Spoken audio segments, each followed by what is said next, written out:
কোন রকম pizza do তৈরি করার ঝামেলা ছাড়াই খুবই সিম্পল ভাবে মাত্র 10 মিনিটে তৈরি করব দারুণ মজাদার পিৎজা। আসসালামু আলাইকুম, কেমন আছে সবাই? আশা করি সবাই ভালো আছো। আলহামদুলিল্লাহ আমিও আল্লাহর রহমতে ভালো আছি। তো চলো শুরু করি।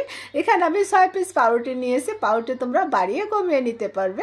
আর এখন আমি পাউরুটির পিসগুলো না ছোট ছোট পিস পিস করে কেটে নিব। আর এই পিৎজাটা খাওয়ার পরে কেউ বুঝতেই পারবে না এটা পাউরুটি দিয়ে তৈরি করেছি। তো যাই হোক, দেখো কথা বলতে বলতে কিন্তু আমার পাউরুটিগুলো কাটা হয়ে গিয়েছে। আমি ছোট ছোট পিস পিস করে কেটে নিয়েছি।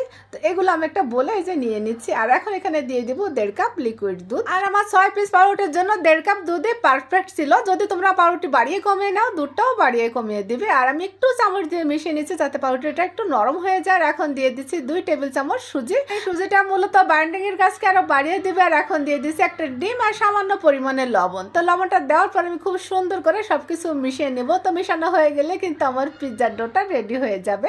এটাই হচ্ছে আমার মূলত পিৎজার ডো। তো এটাকে আমি সাইড করে যে রেখে দিচ্ছি। আর এখন নিয়েছি এখানে মুরগির হাড় ছাড়া মাংস 1 কাপের মতো। দেখো আমি ছোট ছোট কিউব করে কেটে নিয়েছি। আর এখন দিয়ে দেবো এখানে আদা আর রসুন পেস্ট 1/2 চামচ করে, লবণ দিয়েছি স্বাদ বুঝে, 1/2 চামচ দিয়েছি গোলমরিচের গুঁড়া, 1/2 চামচ লাল মরিচের গুঁড়া, আর 1 চামচ করে দিয়েছি এখানে সয়া সস আর টমেটো সস দিয়ে আমি সবকিছু সুন্দর করে যে মিশিয়ে নিয়েছি। এটা কিন্তু আর মেরিনেটে রাখার দরকার হবে না, সাথে সাথে ভেজে নিলে কিন্তু হয়ে যাবে। আমি চুলায় প্যান বসিয়ে দিয়েছি এখানে 1 টেবিল চামচ তেল। তেলটা যখন পুরোপুরি গরম হয়ে যাবে তখন আমি চিকেনগুলো দিয়ে দিব। দিয়ে চুলার আঁচটা মিডিয়ামে রেখে আমি চিকেনটা ভেজে নিব। চুলার আঁচটা কিন্তু মিডিয়ামে রেখে ভেজে নেবে, নাহলে কিন্তু চিকেনের যে জুসিনেসটা চলে যাবে। তো এই যে দেখো আমি সুন্দর করে কিন্তু ভেজে নিয়েছি। এটা ভাজতে বেশি সময় লাগেনি। আর এখন আমি চিকেনগুলো উঠিয়ে নিব। আর এই প্যানে কিন্তু আমি পিৎজাটা বানাবো। তো ওই যে ডোটা রেডি করে রেখেছিলাম আমি সম্পূর্ণটুকু দিয়ে দিয়েছি। দিয়ে দেখো আমি সুন্দর করে প্যানের গায়ে এভাবে ছড়িয়ে দিব। আমি উপরটা খুব সুন্দরভাবে সমান করে দিয়ে চুলার আঁচটা মিডিয়ামে রেখে ঢাকনা দিয়ে ঢেকে আমি 2 মিনিটের মতো রাখবো। 2 মিনিট পরে ঢাকনাটা তুলে তারপর আমি একটা প্লেট নিয়েছি, নিয়ে আমি সুন্দরভাবে এভাবে উল্টে নিব যাতে করে না ভেঙে যায়। এটা ছোট হলে কিন্তু খুন্তি দিয়ে সুন্দরভাবে উল্টানো যেত, যেহেতু এটা বড় আমি ভেঙে যাওয়ার আর চান্স নিলাম না। এভাবে উল্টে দিয়ে এখন আমি দিয়ে দিচ্ছি এখানে টমেটো সস। তোমরা চাইলে কিন্তু এখানে পিৎজা সসটা দিতে পারো।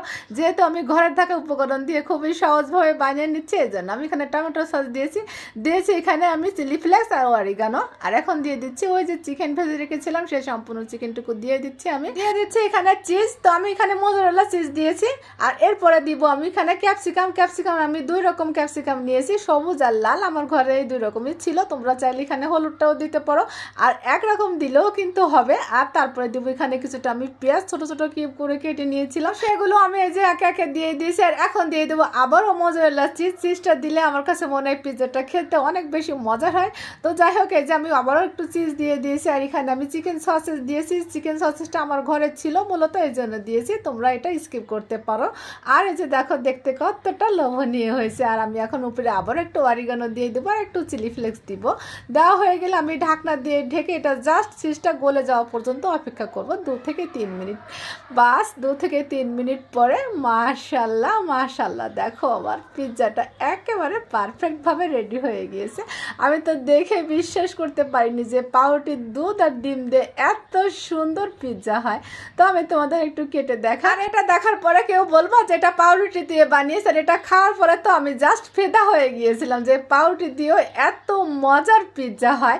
তো আমি ভাবতেছিলাম যে এত কষ্ট করে আমরা পিৎজা ডো রেডি করি, রুটি বানিয়ে তারপরে না পিৎজা বানাই, কত ঝামেলা হয়। তো দেখো ঝামেলাহীনভাবে ঝটপট করে খুবই সহজভাবে মাত্র 10 মিনিটে এরকম লোভনীয় পিৎজা বানিয়ে নিতে পারবা।